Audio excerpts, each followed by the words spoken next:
Welcome back to Eklavya study point and I am Sachin. And आज की इस वीडियो में मैं आप सभी को क्लास 12th की ज्योग्राफी से जो आपकी सेकंड बुक है, ठीक है, इसके मोस्ट इंपोर्टेंट क्वेश्चन आंसर्स बताने वाला हूं। वन शॉट वीडियो है, यानी कि सारे चैप्टर्स के इंपोर्टेंट क्वेश्चंस होंगे इसमें। और आपको बता दूं कि जो आपका मिड टर्म एग्जाम है उसके लिए काफी ज्यादा हेल्पफुल वीडियो है ये। सो चलिए वीडियो को हम स्टार्ट करते हैं। सबसे पहले आपको बताना चाहूंगा कि अगर आपकी कोई क्वेरी हो तो आप इंस्टाग्राम पे मुझे मैसेज कर सकते हैं। मेरा यूजर नेम आप सभी के सामने लिखा हुआ है। और अगर आप हमारे टेलीग्राम चैनल से ज्वाइन होना चाहते हैं तो class 12 ESP new group search मार के आप टेलीग्राम चैनल को भी ज्वाइन कर सकते हैं। और नोट्स को पढ़ने के लिए आप हमारी वेबसाइट www.eklavyastudypoint.com को विजिट करें। वहां पे आपको सभी सब्जेक्ट्स के नोट्स मिल जाएंगे। आज के इस वीडियो के अंदर अगर मैं आपको बताऊं तो क्वेश्चन स्टार्ट करने से पहले एक डेटा दिखा रहा हूं, इसको याद रख लेना, यहां से क्वेश्चन बन सकता है। इंडिया के अंदर अनइवन डिस्ट्रीब्यूशन है पॉपुलेशन का। अगर हम बात करें हाई पॉपुलेशन वाले एरियाज कौन से हैं, वो है UP, Bihar, Rajasthan, Gujarat, MP, West Bengal, Tamil Nadu, Karnataka और आंध्र प्रदेश। मीडियम पॉपुलेशन वाले जो एरियाज हैं वो जम्मू कश्मीर, उत्तराखंड, छत्तीसगढ़, ओडिशा, केरला। और लो पॉपुलेशन वाले जो एरियाज हैं वो हिमाचल प्रदेश, अरुणाचल प्रदेश, नागालैंड, मेघालय, मणिपुर, मिजोरम, त्रिपुरा, गोवा, सिक्किम। सो ये डेटा आप याद रखना। हमारा सबसे इंपॉर्टेंट जो क्वेश्चन यहाँ से बनता है वो है what is population growth rate, explain the 4 stages of population growth in India. हमारे यहाँ पे अगर पॉपुलेशन में चेंज आ रहा है वो हमारा पॉपुलेशन ग्रोथ है। हमारे इंडिया के अंदर 4 स्टेजेस देखने को मिलते हैं हमें पॉपुलेशन ग्रोथ के। फेज 1 जो है इसको स्टेगनेंट और स्टेशनरी फेज कहा जाता है, ठीक है, पॉपुलेशन ग्रोथ का। क्योंकि in this period growth rate was very low, बहुत ही लो थी ग्रोथ रेट हमारी। Even recording a negative growth rate during 1911 to 1921। Both the birth rate and death rate were high, keeping the rate of increase low. यानी कि जो birth rate थी वो काफी ज्यादा थी, ठीक है, क्योंकि लोग ज्यादा पढ़े लिखे नहीं थे। डेथ रेट भी ज्यादा थी क्योंकि हेल्थ सर्विसेज ज्यादा अच्छी नहीं थी। फेज 2 जब हमारा आता है 1921 से 1951 तक, इसको कहा जाता है स्टडी पॉपुलेशन ग्रोथ। क्योंकि इसमें क्या हुआ, an overall improvement health sector में, सैनिटेशन में और आपका लिटरेसी वगैरह में काफी इंप्रूवमेंट आया, जिससे मोर्टेलिटी रेट कम होता है यहाँ पे, ठीक है। और at the same time the better transport and communication system improved distribution system. और कम्युनिकेशन सिस्टम, ट्रांसपोर्ट सिस्टम काफी अच्छा हो गया था। The crude birth rate remained high in this period leading to higher growth rate than the previous phase. यहाँ पे होता क्या है, क्रूड बर्थ रेट जो है वो बढ़ने लगी थी, यानी कि बच्चे ज्यादा पैदा हो रहे थे। फिर उसके बाद जो फेज 3 आता है हमारा, इसको पॉपुलेशन एक्सप्लोजन कहा जाता है। 1951 से 1981 के बीच का जो टाइम था, क्योंकि which was caused by a rapid fall in the mortality rate but a high fertility rate of population in the country। mortality rate तो कम हो गया लेकिन जो ग्रोथ है, जो पॉपुलेशन की जो फर्टिलिटी रेट है वो काफी ज्यादा बढ़ गई। The average annual growth rate was as high as 2.2%, ठीक है। And increased international migration bringing in Tibetans, Bangladeshis, Nepalis and even from Pakistan. और इस टाइम पे क्या हुआ था, हम आजाद होने के बाद में यहाँ पे होता क्या है कि इस तरीके से पाकिस्तान से बहुत सारे लोग आए, ठीक है, रिफ्यूजीज आए। पॉपुलेशन में एक्सप्लोजन हुआ। फेज 4 जो है 1981 से लेकर अभी तक का है, प्रेजेंट टाइम जो है हमारा। और इसमें हुआ क्या है, the growth rate of countries population though remained high has started slowing down gradually.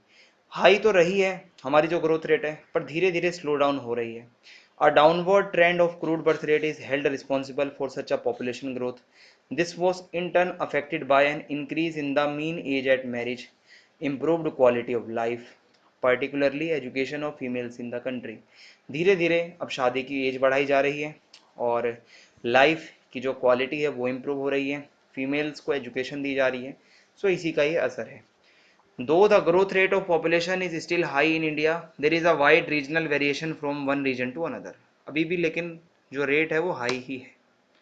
फिर अगला है व्हाट आर हेमलेटेड सेटलमेंट। इसके अंदर हमें बताना है कि 2 रीजन्स इंडिया के जहाँ पे ये सेटलमेंट्स पाई जाती हैं। Sometimes settlement is fragmented into several units physically separated from each other bearing a common name। Physically मान लो कोई ये एरिया है, सेपरेट हो गया है, ठीक है, लेकिन नाम इनका एक ही रहेगा एरियाज का। These units are locally called panna, para, palli, Nagla, ढाणी। ये इनको कहा जाता है सेटलमेंट्स को in various parts of country. and this segmentation of a large village is often motivated by social and ethnic factors. Such villages are more frequently found in the middle and lower Ganga plain. ये ज़्यादातर यहाँ पे पाई जाती हैं settlement Chhattisgarh में and lower valleys of the Himalaya. So यहाँ पे ये मिलती हैं. Explain any 3 physical factors responsible for different types of rural settlements in India. ठीक है, आपको फैक्टर्स बताने हैं जो कि रिस्पॉन्सिबल हैं जो रूरल सेटलमेंट्स होती हैं हमारे इंडिया में उसके लिए. नेचर ऑफ टेरेन, यानी कि nature of terrain plays an important role in determining the shape and size of rural settlement. For example plain areas have compact and larger settlements. ठीक है, पॉपुलेशन काफ़ी डेंस होती है. वेरेज माउंटेनियस एरियाज में क्या होता है कि काफ़ी रूरल सेटलमेंट्स होती हैं और लोग बहुत कम जाते हैं. फिर है water supply. Settlements need water. देखो जहाँ सेटलमेंट होगी वहाँ पे वाटर चाहिए. They often locate on wet point sites for this. For example in Rajasthan scarcity of water has force people to live in compact villages for maximum utilization of available water resources. Water supply बहुत ज़रूरी है. हमेशा settlements ज़्यादातर वहाँ होती हैं जहाँ water supply अच्छी खासी हो. फिर आता है हमारा सोइल फर्टिलिटी. सोइल फर्टिलिटी जहाँ अच्छी होती है वहीं पे रूरल सेटलमेंट्स मतलब ज़्यादातर होती हैं क्योंकि एग्रीकल्चरल प्रैक्टिसेस के लिए फर्टाइल सॉइल होना बहुत ज़रूरी है. फिर है climate. People usually prefer areas which have favourable climatic conditions. लोग ज़्यादातर उन जगहों पर रहना पसंद करते हैं जहाँ की क्लाइमेट कंडीशंस काफ़ी फेवरेबल हों, अच्छी हों, ज़्यादा हॉट ना हो, ज़्यादा कोल्ड ना हो. ठीक है. फिर है describe the characteristics of dispersed settlements in India. Important question है. सो डिस्पर्स्ड और isolated settlement pattern in India appears in the form of isolated huts. ठीक है, इसमें क्या होता है कि झुग्गी झोपड़ी होती है बहुत दूर दूरी पे. ठीक है, और रिमोट एरियाज में, जंगल्स में, ठीक है, स्मॉल हिल्स में ये पाई जाती हैं. विद फार्म्स और pasture on the slopes extreme dispersion of settlement is often caused by extremely fragmented nature of the terrain and land resource base of habitable areas. ये ज़्यादातर ये जो सेटलमेंट है, ठीक है, डिस्पर्स जो काफ़ी दूर दूर घर होते हैं, इसमें डेंस नहीं होती ज़्यादा. ये मेघालय, उत्तराखंड जो हिली एरियाज हैं, हिमाचल प्रदेश, यहाँ पे ज़्यादा ये पाई जाती है settlement. Into how many categories rural settlement can be classified in India. Write down the name and also elaborate about any two. आपको बताना है हमारे यहाँ पे जो रूरल सेटलमेंट्स हैं वो यहाँ पे क्या है कि 4 टाइप्स की होती हैं. क्लस्टर्ड, सेमी क्लस्टर्ड, हेमिल्टेड और डिस्पर्स्ड और आइसोलेटेड. क्लस्टर्ड में क्या होता है, नाम से पता चल रहा है काफ़ी क्लोज होते हैं यहाँ पे जो घर होते हैं. And in this type of village the general living area is distinct and separated from the surrounding farms, barns and pastures. Normal रहने का एरिया अलग होता है, जो फार्म वगैरह होते हैं, ठीक है, जो पेस्चर्स होते हैं, जो चरागाह होते हैं वो अलग होते हैं. The closely built up area, काफ़ी क्लोज घर बने होते हैं. Intervening streets present some recognizable pattern of geometric shape such as rectangular, radial, linear etcetera. ये शेप बनाती हैं ये जो सेटलमेंट्स हैं. Such settlements are generally found in fertile areas. देखो ये क्लस्टर्ड का मतलब है डेंस पॉपुलेशन जहाँ होगी, क्लोज क्लोज घर होंगे. ये नॉर्थ ईस्टर्न स्टेट्स में, एलुवियल प्लेन्स में, फर्टाइल एरियाज में होती है.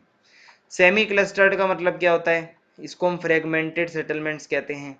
ये क्या है भाई, more open such a problem may also result from segregation of a fragmentation of a large compact village. एक बड़े विलेज को अगर हम कर देते हैं भाई, ठीक है, और such settlements are wide spread in Gujarat. ये गुजरात वगैरह में है, राजस्थान में ऐसी सेटलमेंट्स होती हैं. फिर है हेमलेटेड सेटलमेंट्स. हेमलेटेड सेटलमेंट्स का मतलब है sometimes settlement is fragmented into several units physically separated from each other. ये मैंने आपको पीछे बता दिया है हेमलेटेड वाला, सो आई डोंट थिंक सो दोबारा बताने की जरूरत है. नेक्स्ट क्वेश्चन जो है हमारा वो ये है, explain any 2 features of 3 agricultural seasons. हमारे इंडिया में 3 एग्रीकल्चरल सीजन्स होते हैं जिनमें हम क्रॉप्स को ग्रो करते हैं. सबसे पहला हमारा खरीफ है. खरीफ में क्या होता है, crops are sown at the beginning of the south west monsoon and harvested at the end of the south west monsoon.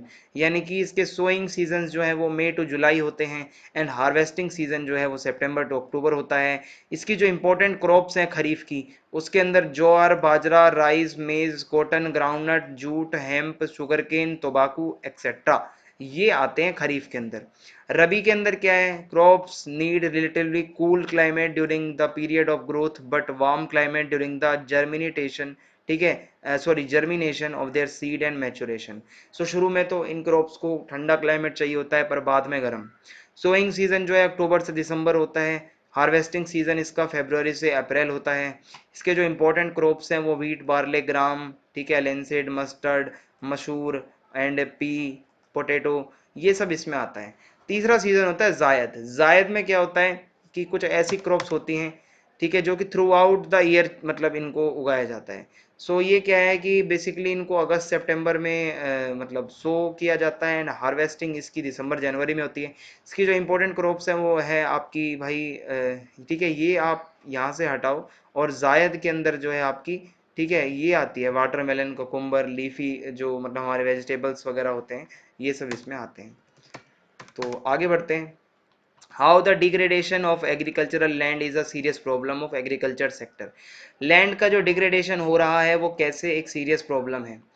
तो देखिए, सबसे पहले तो कुछ कॉजेज हैं जो लैंड को डिग्रेड करते हैं। सबसे पहला कॉज है over irrigation by canal which leads to increase in salinity and alkalinity. ठीक है, बहुत ज़्यादा इरिगेशन करने से सैलिनिटी आ जाती है लैंड के अंदर। और क्या होता है, ओवर यूज ऑफ इंसेक्टिसाइड या पेस्टिसाइड का ज़्यादा यूज़ करना, वाटर लॉजिंग, ठीक है, वाटर लॉगिंग, और leguminous crops have been displaced from the cropping pattern in the irrigated area and duration of fallow land has reduced due to multiple cropping। Multiple cropping चल रही है और बहुत, अगर हम ऐसा करते हैं तो इससे लैंड डिग्रेड होता है। इसके कॉन्सिक्वेंसेस यही होते हैं, सॉइल फर्टिलिटी में डिक्लाइन होता है, ठीक है, सॉइल फर्टाइल नहीं रहती ज़्यादा, सॉइल इरोजन होता है, ठीक है। सो ये इसका आंसर हो जाएगा। What is difference between current fallow and fallow other than current fallow? So current fallow का मतलब है ये एक ऐसा लैंड होता है which is left without cultivation for more one or less than one agricultural year। ठीक है, fallowing is a cultural practice adopted for giving the land resources, the land regains the lost fertility through natural processes। कुछ समय के लिए छोड़ दिया जाता है लैंड को ताकि अपनी जो नेचुरल फर्टिलिटी है वो आ जाए लैंड के पास। Fallow other than current fallow जो लैंड होता है, this is also cultivable land, ठीक है, which is left uncultivated for more than a year but less than 5 years, 5 साल से कम। ठीक है, if the land is left uncultivated for more than 5 years, अगर 5 साल से ज्यादा इस पे अगर कल्टिवेशन नहीं होता, ठीक है, खाली रहता है, so it will be considered as culturable waste land. Okay, आगे बढ़ते हैं। Small farm size and land degradation are the two main problems of Indian agriculture. Explain with examples. Small farm size, धीरे धीरे पॉपुलेशन इंक्रीज हो रही है, सो हो क्या रहा है कि फार्मर्स को अपनी जगह बांटनी पड़ती है, खेत बांटने पड़ते हैं, फार्म के जो साइज हैं वो छोटे होते जा रहे हैं। So the small size of farm will only be able to support subsistence agriculture. छोटे फार्म होंगे तो कैसे काम चलेगा सभी का। फिर है डिग्रेडेशन ऑफ एग्रीकल्चरल लैंड, ये मैंने आपको बता दिया है पीछे कि क्या होता जा रहा है, ठीक है। फिर आगे है what has been the role of green revolution in the development of agriculture sector in India। हमारे इंडिया के अंदर ग्रीन रेवोल्यूशन का क्या इसमें रोल रहा है। So India introduced package technology comprising HYV, ठीक है, ये अच्छी क्वालिटी के जो हमारे सीड्स हैं अलोंग विद केमिकल फर्टिलाइजर्स। ये क्या हुआ था कि ग्रीन रेवोल्यूशन में हमारे यहाँ पे land reforms and agricultural reforms पे ज़्यादा ध्यान दिया गया था। पंजाब, हरियाणा, वेस्टर्न उत्तर प्रदेश, आंध्र प्रदेश एंड गुजरात के अंदर ज़्यादा फोकस था। assured supply of soil moisture through irrigation was basic prerequisite for the success of this new agricultural technology। और इरिगेशन अच्छे से अच्छी हो सके ताकि मॉइस्चर बना रहे, ये भी इसके अंदर सोचा गया था। This strategy of agricultural development paid dividends instantly and increase the food grains production at very fast rate. और ग्रीन रेवोल्यूशन से बहुत ही तेजी से हमारा फूड जो है प्रोडक्शन बढ़ा, इसी को हम ग्रीन रेवोल्यूशन कहते हैं। और कुछ इसके जो कैरेक्टरिस्टिक्स हैं वो ये हैं, high yielding variety of seeds, काफ़ी अच्छे क्वालिटी के सीड्स इस्तेमाल किए गए, इरिगेशन फैसिलिटीज़ का यूज़ किया गया, केमिकल फर्टिलाइजर्स का ज़्यादा से ज़्यादा यूज़ हुआ, केमिकल पेस्टिसाइड्स और इंसेक्टिसाइड्स का यूज़ हुआ, मकैनिजेशन, ठीक है, मकैनिजेशन का ज़्यादा से ज़्यादा यूज़ हुआ, मशीनों का मतलब यूज़ होने लगा एग्रीकल्चर में। सो इसकी वजह से हमारे यहाँ पे बहुत डेवलपमेंट अच्छा हुआ एग्रीकल्चर का। What is the role of agriculture in Indian economy. So इसमें क्या है कि भाई India is an agricultural country, हमारा देश जो है कृषि प्रधान देश है, एग्रीकल्चर पे हम टिके हुए हैं। Nearly 2/3 of its population depends directly on agriculture for its livelihood. हमारे इंडिया की लगभग 2/3 जो पॉपुलेशन है भाई वो सीधा डिपेंड करती है एग्रीकल्चर पर, ठीक है, अपने लाइवलीहुड के लिए। Agriculture is the main stay of India's economy. हमारी इकोनॉमी का सबसे ज़्यादा जो इंपॉर्टेंट जो पार्ट है वो एग्रीकल्चर है। It accounts for 26% of the gross domestic product, ठीक है, जीडीपी का 26% हमारा एग्रीकल्चर से आता है। It ensures food security for the country and produces several raw material for industries. Agriculture से ही हमारा क्या है कि फूड सिक्योरिटी भी रहती है और बहुत सारे रॉ मटेरियल हैं जो हमें एग्रीकल्चर से ही मिलते हैं, जैसे गन्ना, कॉफ़ी, कॉटन हो गया हमारा, ठीक है, ये सब चीज़ों को फिर आगे फैक्ट्रियों में बनाया जाता है। Agricultural development is therefore a precondition of our rim national prosperity. हमें अगर अपने नेशन की प्रोस्पेरिटी बनाए रखनी है तो एग्रीकल्चर बहुत ज़रूरी है। आगे बढ़ते हैं। How can agriculture be classified on the basis of main source of moisture. So agriculture को अगर हम क्लासिफाइड करें मेन सोर्स ऑफ मॉइस्चर के बेसिस पे, तो सबसे पहले इरिगेटेड होता है और दूसरा होता है रेन फेड। इरिगेटेड का मतलब है other than rainfall the scarcity of water is compensated by irrigation. The main objective of this to ensure proper moisture for agriculture. बारिश नहीं हो रही है तो इरिगेशन का जुगाड़ कीजिए, कहीं से भी करिए, और इससे यही होता है कि भाई मॉइस्चर बना रहे। रेन फेड का मतलब है this type of agriculture entirely depends on rainfall. नाम से पता चल रहा है ये जो है एग्रीकल्चर का टाइप, ये पूरा का पूरा रेनफॉल पे डिपेंड करता है। On the basis of availability of moisture we classify it into dryland farming and wetland farming. और जैसा मॉइस्चर होता है उस हिसाब से फिर इसी को हम आगे बांट देते हैं ड्राईलैंड फार्मिंग और वेटलैंड फार्मिंग के अंदर। Why conservation of water resources is important. क्यों जरूरी है पानी का कंजर्वेशन? तीन रीजन बताने हैं। So decreasing quantity of potable water, ठीक है, हमारा जो पीने का पानी है, जो अच्छा पानी है, वो लगातार उसकी क्वांटिटी कम होती जा रही है। Decreasing quantity of fresh water, स्वच्छ पानी जो है, साफ सुथरा पानी, वो बहुत कम बचा है। Increasing demand of water, water की डिमांड बढ़ती जा रही है। इवन ये भी कहा गया है कि आने वाले टाइम पे अगर वर्ल्ड वॉर 3 होता है तो वो वाटर के ऊपर होगा। Decreasing quality of water due to pollution, pollution की वजह से जो हमारी क्वालिटी है वाटर की वो काफ़ी ज़्यादा डिक्रीज हो रही है। So water conservation is very important, because water है तो ही हम हैं आगे, वरना वाटर के बिना कुछ नहीं हो सकता। Explain any 3 negative consequences of the over use of ground water resources in some states of India. हमारे यहाँ पे ओवर यूज जब होता है ग्राउंड वाटर का तो उसके क्या कॉन्सिक्वेंसेज होते हैं नेगेटिव। सो सबसे पहले क्या होता है, the level of ground water table has reduce. जो हमारा ग्राउंड वाटर का लेवल है वो काफी ज्यादा कम हो रहा है। ओवर यूज होता है जब ग्राउंड वाटर, जैसे पंजाब, हरियाणा, यूपी में। सो इस वजह से क्या हो रहा है, ग्राउंड वाटर का लेवल कम हो रहा है। Due to over withdrawal or groundwater in Maharashtra and Rajasthan, the concentration of fluoride has increased. ठीक है, फ्लोराइड का जो कंसंट्रेशन है वो बढ़ रहा है। In West Bengal and Bihar arsenic concentration in ground water has increased and more electricity is required for withdrawal of the ground water.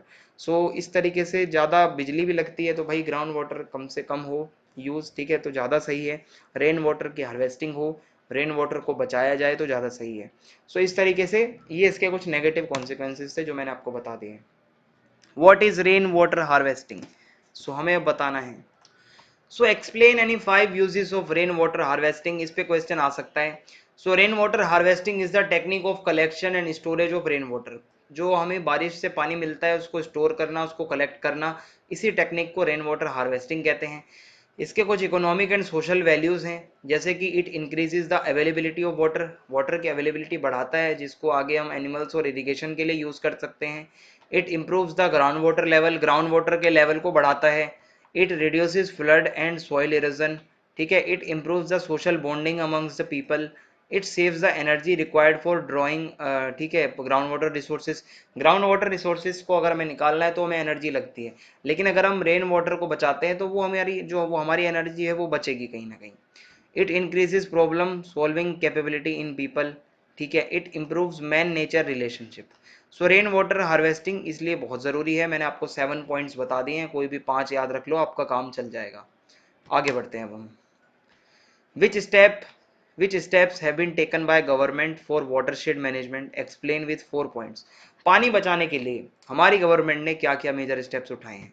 So number 1, हरियाली is a watershed development project sponsored by the central government which aims at enabling the rural population to conserve water for drinking, irrigation, fisheries and afforestation। इसमें हरियाली में यही बताया गया भाई पीने के पानी को बचाओ, ठीक है, इरिगेशन के लिए पानी बचाओ। और the project is being executed by gram panchayat with people's participation. Gram panchayat इसकी देखरेख करती हैं। फिर एक और प्रोग्राम है नीरू मीरू प्रोग्राम, नीरू मीरू यानी कि वाटर एंड यू, इसका मतलब होता है आंध्र प्रदेश के अंदर ये चलाया गया। इसका मतलब है water and you local people were taught various water conservation measures, बहुत सारे जो है वाटर कंजर्वेशन मेथड्स इसमें बताए गए। फिर आता है अरवारी पानी संसद। सो अलवारी पानी संसद जो है ये अलवर के राजस्थान नाम, जो मतलब राजस्थान के अलवर नाम के इलाके में ये चलाया गया है। Have taken up construction of various water harvesting structures, बहुत सारे स्ट्रक्चर बनाए गए हैं पानी बचाने के लिए, जैसे कि percolation tanks, dug out ponds जिसको जोड़ कहते हैं, चेक डैम्स। सो ये सब बनाया गया है। फिर है Tamil Nadu has been Tamil Nadu has made water harvesting structure in the houses compulsory. Tamil Nadu के अंदर तो पानी की हार्वेस्टिंग के लिए स्ट्रक्चर बनाना घरों में कंपलसरी है। No building can be constructed without making structure for water harvesting, कोई आप ऐसी बिल्डिंग बना ही नहीं सकते जिसके अंदर वाटर जो है सेविंग के लिए कुछ ऐसा ना बनाया हो structure. Describe the reason for increasing demand of irrigation in India. India में इरिगेशन की डिमांड बढ़ती जा रही है, इसके रीज़न क्या है? अनइवन डिस्ट्रीब्यूशन ऑफ रेनफॉल, एक तो पूरे हमारे देश में जो है रेनफॉल जो है काफ़ी अनइवन रहता है। ओके, फिर क्या है कि erratic rainfall, not only the arrival even the total amount of precipitation is variable, this variability can only be taken care through irrigation. भाई रेनफॉल इतनी ज़्यादा नहीं होती, थोड़ी बहुत हो गई तो ठीक है, वरना इतनी नहीं होती, जिस वजह से फिर इरिगेशन की ज़रूरत पड़ती है। चेंजिंग नेचर ऑफ मॉनसून, ये तीसरा रीज़न है। There is high variability of uneven distribution of population, ठीक है, some places receive more rainfall, some places receive less rainfall. So कहीं कहीं तो ज़्यादा बारिश होती है, कहीं कहीं कम होती है। सो जहाँ पे कम बारिश होती है वहाँ इरिगेशन की ज़रूरत है। Monsoon climate, so Indian climate जो है वो हमारा मॉनसून टाइप क्लाइमेट है, जहाँ रेनफॉल जो है 3 से 4 महीने तक रहती है। Most of the year is dry season, ज़्यादातर जो हमारे साल के महीने होते हैं वो ड्राई रहते हैं, और एग्रीकल्चर हमारा पूरे साल चलता है, that is why irrigation is very crucial. फिर है increasing demand of agriculture based raw material. हमारे यहाँ पे क्या है कि फैक्ट्रीज के अंदर एग्रीकल्चरल जो रॉ मटेरियल है वो ज़्यादा यूज़ हो रहा है, कॉटन वगैरह हो गया, फूड क्रॉप से फिर उसको आगे कुछ बनाना। सो इसलिए क्या है कि इरिगेशन बहुत ज़रूरी है। आगे देखते हैं अब हम। Right any two uses of copper, copper के दो यूज बताने हैं, ठीक है, और इसके एरिया। सो कॉपर जो है एक इनडिस्पेंसिबल मेटल है, इलेक्ट्रिक इंडस्ट्री में बहुत काम आता है, वायर्स वगैरह बनाने में, इलेक्ट्रिक मोटर बनाने में, ट्रांसफार्मर्स बनाने में, जनरेटर्स बनाने में। और ये एलोएबल है, मेलिएबल है, डक्टाइल है, इसमें आवाज़ आएगी, इसको आप खींच तान सकते हो, इसकी आप तार बना सकते हो, इसकी आप शीट बना सकते हो। और it is also mixed with gold to provide strength to jewellery, और यही कॉपर को गोल्ड के साथ भी मिलाया जाता है ताकि ज्वेलरी में स्ट्रेंथ आ जाए। Write any two uses of manganese, mention the major areas. So manganese is an important raw material for smelting of iron ore. So iron ore के अंदर क्या है, जब कच्चा लोहा होता है उसको पिघलाने के लिए मैग्नीज यूज होता है। Also use for manufacturing ferro alloys. और उसके बाद आता है manganese deposits are found in almost all geological formations, ठीक है, ज़्यादातर जो है यहाँ पे ओडिशा, कर्नाटक, महाराष्ट्र, मध्य प्रदेश, आंध्र प्रदेश, झारखंड में ज़्यादा मैग्नीज होता है हमारा। राइट, ठीक है, ये हमें बताना है define bio energy and also explain it's benefits. Bio energy क्या होती है? ठीक है, बायो एनर्जी है is the derived from bio products, bio product से आती है। इट इंक्लूड्स एग्रीकल्चरल वेस्ट और सीवेज वेस्ट और इंडस्ट्रियल वेस्ट। जो हमारा ये वेस्ट होता है, कूड़ा कचरा, ये इसी से फिर एनर्जी बनाई जाती है। Bio energy is environmental friendly, ठीक है, एनवायरमेंट फ्रेंडली है, इससे कोई पोल्यूशन नहीं होता, और इससे क्या होता है, रूरल एरियाज के लिए काफ़ी अच्छी चीज़ है ये। It also lessons the dependence on fuel wood, हम जो फ्यूल वुड के ऊपर डिपेंडेंट है, ईंधन लकड़ी के ऊपर, वो थोड़ा सा कम होता है। This solves the problem of solid waste management in urban areas and also ensures energy supply. So ये इसके कुछ पॉइंट्स हो जाएंगे। फिर आता है हमारा कन्वेंशनल एनर्जी, एंड फिर उसके बाद है नॉन कन्वेंशनल एनर्जी।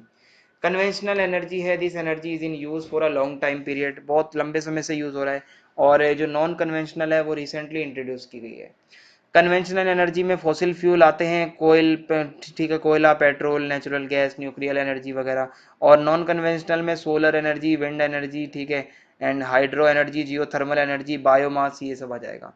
फिर तीसरा है दीज आर एक्सॉस्टिबल रॉ मटेरियल्स, ये एक दिन खत्म हो जाएंगे लेकिन ये कभी खत्म नहीं होंगे।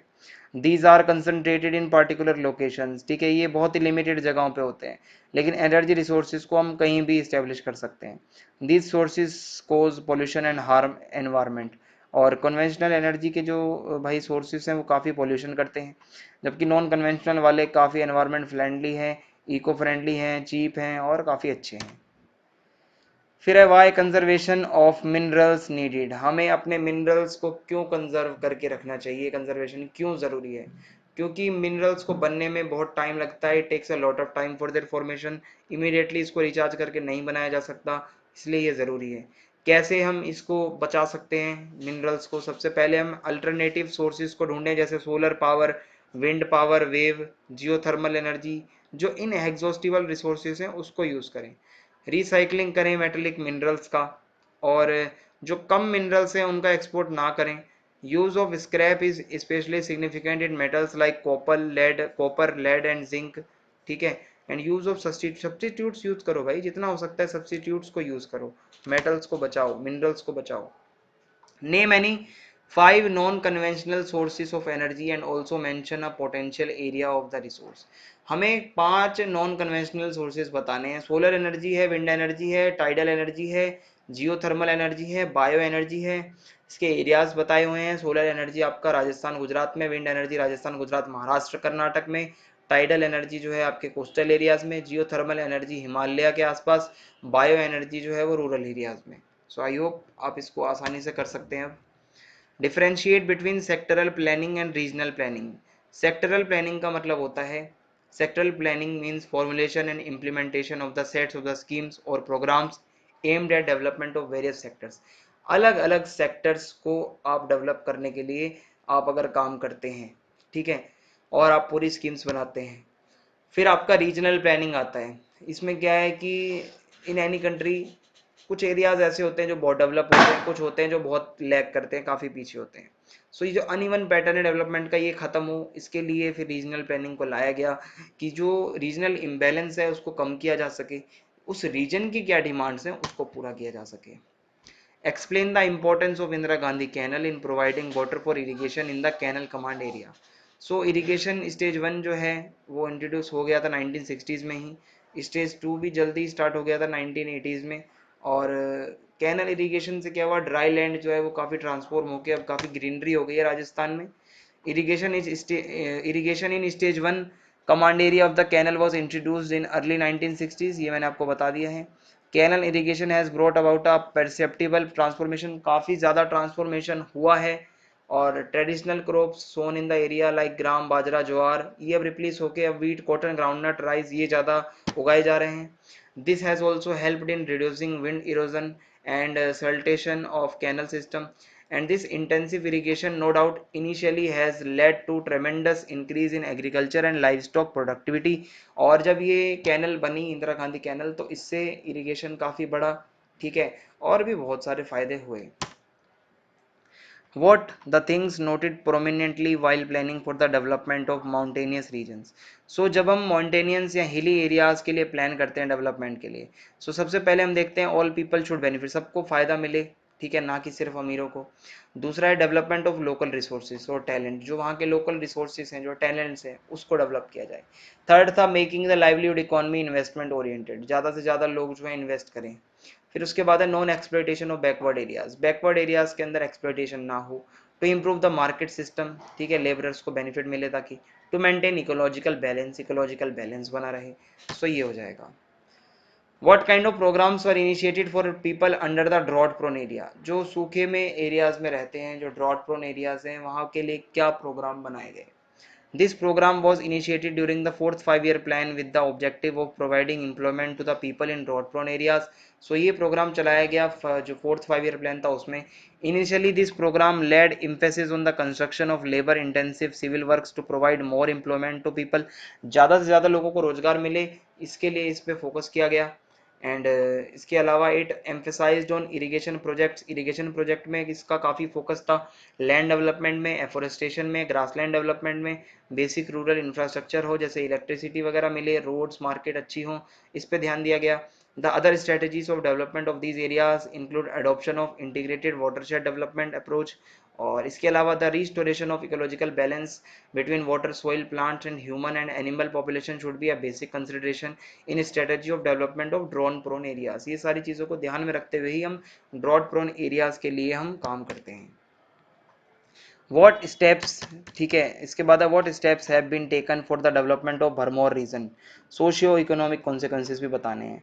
सो the area development plan will enhance the quality of life. देखो भरमौर में जो लोग रहते हैं, जब ये प्लान लागू हुआ तो वहाँ के लोगों को काफ़ी फायदा मिलेगा इससे, और हिमाचल प्रदेश वगैरह में जो लोग रह रहे हैं।